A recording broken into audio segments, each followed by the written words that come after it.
कपड़े धोने वाली बहू। शादी के पहले से ही विभा को कपड़े धोने का बड़ा शौक था। कभी नल के नीचे तो कभी तालाब के पास। अरे मेरी नीली वाली लुंगी नहीं दिख रही है। विभा की अम्मा, कहाँ रखी है लुंगी? अरे वो तो विभा ने परसों ही धोकर रखी थी आपकी अलमारी में, देखो वहीं होगी। वो ना मैंने आज धो दी, मुझे लगा कि गंदी हो गई होगी। अरे कैसे गंदी हो गई थी? उसे तो मैंने पहना भी नहीं। हे भगवान, इस लड़की के कपड़े धोने की आदत से परेशान हो गया हूँ मैं। जितना तो घर में राशन नहीं आता उससे कहीं ज्यादा डिटर्जेंट पाउडर का खर्चा है।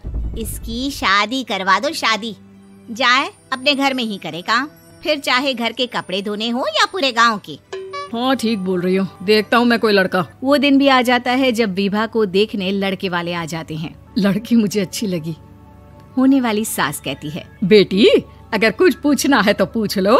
वैसे तो हमारी लड़की बहुत ही शर्मीली है, जो बोल दो वो मान लेती है, इसे क्या पूछना होगा। अरे कैसी बात कर रही हो माँ, मुझे इन लोगों के घर रहना है, सवाल तो कई है। हाँ हाँ बेटा पूछ लो ना, क्या पूछना है। आप लोगों के घर कपड़े कौन धोता है? सास का मुंह बन जाता है। देखो अगर तुम ये कहना चाहती हो कि तुम्हें कपड़े धोने नहीं आते तो सुन लो, कपड़े मैं ही धोती हूँ, लेकिन तुम्हारे आ जाने के बाद मैं रुमाल तक नहीं धोऊंगी। अरे चुप रहना भाग्यवान, बहू बेचारी घर आई नहीं, उसे डराना शुरू कर दिया। वो क्या है ना बिटिया, अभी तक तो ये कल्लू की माँ ही धोती थी, लेकिन अब तुम्हारे पापा तो दहेज में वॉशिंग मशीन देंगे ही। तभी विभा की माँ बोल पड़ती है, सवाल भी पूछा तो क्या। वैसे भाई साहब, मशीन की तो फिर भी कपड़े धोने की कैपेसिटी होती है, मतलब जो बिटिया दे रहे हैं ना विभा, इसे कपड़े धोने का बहुत शौक है। ये आप लोगों के क्या आस पड़ोस गांव मोहल्ले सबके कपड़े धो दे और उफ तक ना करे। बाहर देखा नहीं आपने कितने कपड़े सूख रहे हैं, सब हमारी बिटिया ने ही तो धोए हैं। बस भी करो ना माँ, शर्म आ रही इतनी तारीफ सुनकर। और तो और एक दाग निकाल कर दिखाओ तो मान जाओ। हाँ अच्छा अच्छा, माफ करना बेटा, मैंने गलत समझा, हमें तो रिश्ता बहुत पसंद है। और ऐसे जुड़ जाता है रिश्ता कपड़े धोने का शौक रखने वाली विभा का। उसकी शादी हो जाती है कोयला फैक्ट्री में काम करने वाले कल्लू के साथ। शादी के बाद अचानक विभा चिल्लाती हुई सास के पास आती है। सासू माँ, अरे सासू माँ कहाँ है आप? ये तो धोखा है, धोखा दिया आप लोगों ने मुझे।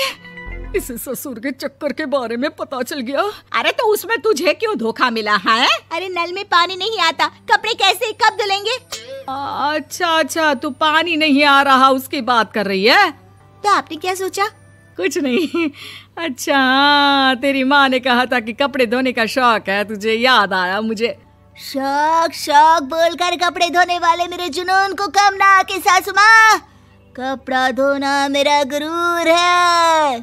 तभी पति भी वहाँ आ जाता है। अभी अभी मैंने इसे सनी देओल की फिल्म दिखाई है, उसी के डायलॉग मार रही है माँ। अच्छा सुन, साफ साफ बता रही हूँ, पानी सुबह 4 से 6 और शाम को 10 से 12 आता है, समझी? विभा टाइमिंग सुनकर हैरान हो जाती है। ये क्या भूतों का मोहल्ला है? सुबह 4 बजे उठकर कौन कपड़े धोता है? 4 बजे टंकी में पानी जाता है, फिर सारा दिन धोना ना, किसने मना किया? अरे कैसी बात कर रही हैं? 200 लीटर की टंकी में कितने कपड़े धो लूंगी मैं, सुबह ही उठ जाऊंगी मैं। अब क्या था, विभा सुबह 4 से लेकर रात के 12 बजे तक कपड़े ही धोती रहती। एक रोज सास पड़ोस से निकलकर कहीं जा रही होती है कि साथ वाली कहती है, हाँ कल्लू की माँ, जरा ये बताओ कि 2 साड़ी है, 2 ब्लाउज और एक पेटीकोट और एक नाड़े वाला लंबा कच्छा। हाँ तो? अरे तो क्या, कितना लोगी धुलाई ये बताओ। धोबन दिख रहे हैं हम क्या? हमारे पति सरकारी नौकरी से अभी अभी रिटायर हुए हैं और बेटा सुपरवाइजर है कोयला फैक्ट्री में। धोबन समझ रखा है हमें।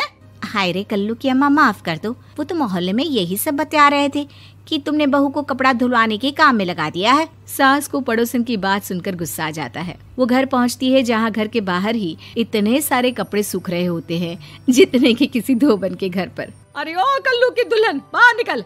माँ जी यहीं आ जाओ, बाथरूम में चादर धो रहे हैं हम। अरे अभी हम धोते हैं, तुमको बाहर निकलो। ये आस पड़ोस वाले बोल रहे हैं कि हम बहू से कपड़े धुलवा धुलवा कर उसे कपड़ा धोने वाली बना दिए हैं। अरे छोड़ो ना माँ जी, किन लोगों की बातों में आती हो? आस पास के लोगों का तो काम ही होता है कि वो किसी तरह सास बहू को लड़ा दे। बहू सारे घर के कपड़े धोती है, ये क्या कम है? बोलिए। सास को भी लग जाता है कि वो बहू का ये सनकीपन नहीं छुड़वा सकती, इससे अच्छा है कि खुद ही चुप हो जाए। एक रोज सास और बहू मंदिर जाते हैं, जहाँ सास की साड़ी वहाँ खड़ी भीख मांगने वाली से मिलती है। माँ जी क्या बात है, आपकी साड़ी उस भिखारन से कितनी मिल रही है ना? हाँ हाँ देखो तो, दोनों की साड़ी मिल रही है। क्या बात है कल्लू की अम्मा, तुम खुद को तो अफसर की बीवी बताती हो और ऐसी सिंपल सी प्लेन साड़ी पहनकर घूमती हो। सिंपल और प्लेन नहीं है ये साड़ी। तो क्या सोने के धागे से फूल बने हैं?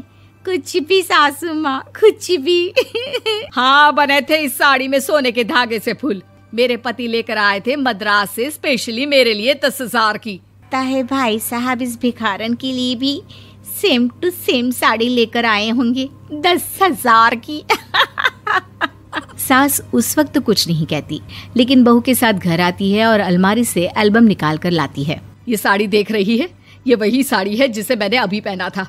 इस साड़ी में ये जो चमकदार फूल दिख रहे हैं ना, ये सोने के धागों से काढ़े गए हैं। लेकिन तू लोकल वॉशिंग मशीन ब्रश से घिस घिस कर सारे फूलों को निकाल कर साड़ी प्लेन कर दी।